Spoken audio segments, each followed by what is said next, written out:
नमस्कार, खबर प्रधान देख रहे सभी दर्शकों का बहुत बहुत स्वागत है और मैं हूं आपके साथ संगीता श्रीवास्तव। देखिए, महाराष्ट्र की सियासत में इन दिनों हलचल तेज है। मुंबई निकाय चुनाव में अब निकल आया है साउथ कनेक्शन। यहां तक कि भाजपा के स्टार अन्नामलाई ने ऐसा बयान दे दिया है जो पार्टी को भी भारी पड़ सकता है। और क्या है ये बयान जिसे भाजपा सपोर्ट करेगा या नहीं, या फिर उसे बैकफुट पर ले जाएगा? चलिए जानते हैं इसे आज के इस वीडियो में।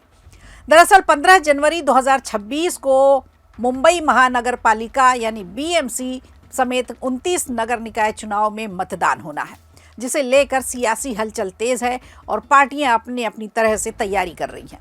चुनाव से पहले जहां सभी पार्टियां अपनी रणनीति को धार देने में जुटी हैं, वहीं बीजेपी के लिए परेशानी की वजह विपक्ष नहीं, अपने उसके खुद के नेताओं के बयान बनते जा रहे हैं।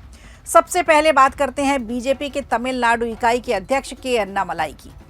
चुनाव प्रचार के दौरान अन्नामलाई ने ऐसा बयान दे दिया जिसने महाराष्ट्र की राजनीति में तूफान खड़ा कर दिया है। देखिए, बीजेपी ने बुलाया था अपने सपोर्ट के लिए, अपने प्रचार के लिए। अब ऐसा लग रहा है कि अन्नामलाई का बयान कहीं बीजेपी को भारी ना पड़ जाए। अन्नामलाई ने क्या कह दिया ये बताते हैं आपको। अन्नामलाई ने कहा कि मुंबई सिर्फ महाराष्ट्र की नहीं है, बॉम्बे एक इंटरनेशनल शहर है। और उन्होंने आगे ये भी कहा कि मुंबई का बजट करीब 75,000 करोड़ रुपए का है, जबकि चेन्नई का बजट 8,000 करोड़ और बेंगलुरु का तो 19,000 करोड़ का है। इस बयान को सीधे तौर पर महाराष्ट्र की अस्मिता पर हमला माना जा रहा है और मराठी मानुस ये बात सहन नहीं कर पाएंगे। सियासी हलकों में विरोध शुरू हो गया और इस मौके को लपक लिया है महाराष्ट्र नवनिर्माण सेना। मनसे प्रमुख राज ठाकरे ने अन्नामलाई को जवाब दिया है और उन्होंने काफ़ी तीखे तरीके से विवादित बयान दिया है। राज ठाकरे ने साफ संकेत दिया कि मुंबई को लेकर किसी भी तरह की टिप्पणी मराठी मानुष बर्दाश्त नहीं करेगा। लेकिन विवाद यहीं ख़त्म नहीं होता है। विवाद इसलिए भी नहीं ख़त्म होगा क्योंकि चुनाव सिर पर है। बीजेपी की परेशानी ज़रूर बढ़ा दी है इस बयान ने। और उत्तर प्रदेश के जौनपुर से बीजेपी के पूर्व सांसद कृपा शंकर सिंह का भी बयान इसी मामले में आया है। चुनाव प्रचार के दौरान कृपा शंकर सिंह ने उत्तर भारतीय को मेयर होना बता दिया है। उन्होंने ये कहा कि इतने हिंदी भाषी पार्षद जीतने चाहिए कि महानगर पालिका में हिंदी भाषी और उत्तर भारतीय मेयर बन सके। बस फिर क्या था, ये बयान शिवसेना और मनसे के लिए बड़ा सियासी हथियार बन गया।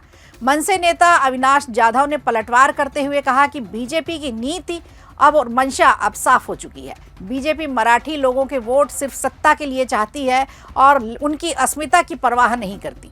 हालांकि इन तमाम आरोपों के बीच मुख्यमंत्री देवेंद्र फडणवीस कई बार इस बारे में सफाई दे चुके हैं।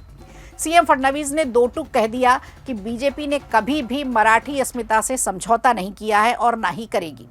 उन्होंने चुनावी सभाओं में ये भी कहा कि बीजेपी ही मराठी मानुष और मराठी माटी की सच्ची आवाज़ है।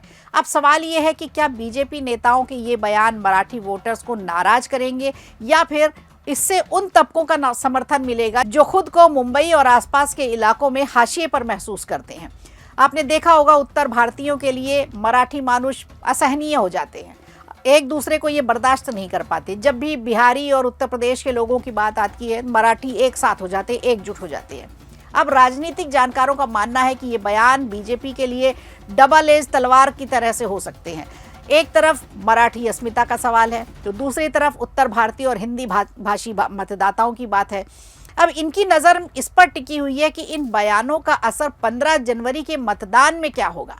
ये बीजेपी के पक्ष में जाएगा या बीजेपी के खिलाफ जाएगा, क्योंकि अक्सर उत्तर भारतीयों को निशाना बनाया जाता है, बिहार के लोगों को निशाना बनाया जाता है।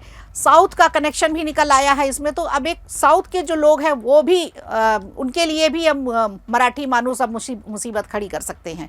तो ये तीन तरह के कनेक्शन निकल कर आ रहे हैं और महाराष्ट्र के चुनाव बिल्कुल 2 दिन बाद ही है। तो अब देखना होगा कि 15 जनवरी को किसका सियासी कनेक्शन निकलता है महानगर पालिका के 29 सीटों के चुनाव पर। वीडियो अच्छा लगा हो तो लाइक कीजिए, शेयर कीजिए और कमेंट बॉक्स में हमें ज़रूर बताइए।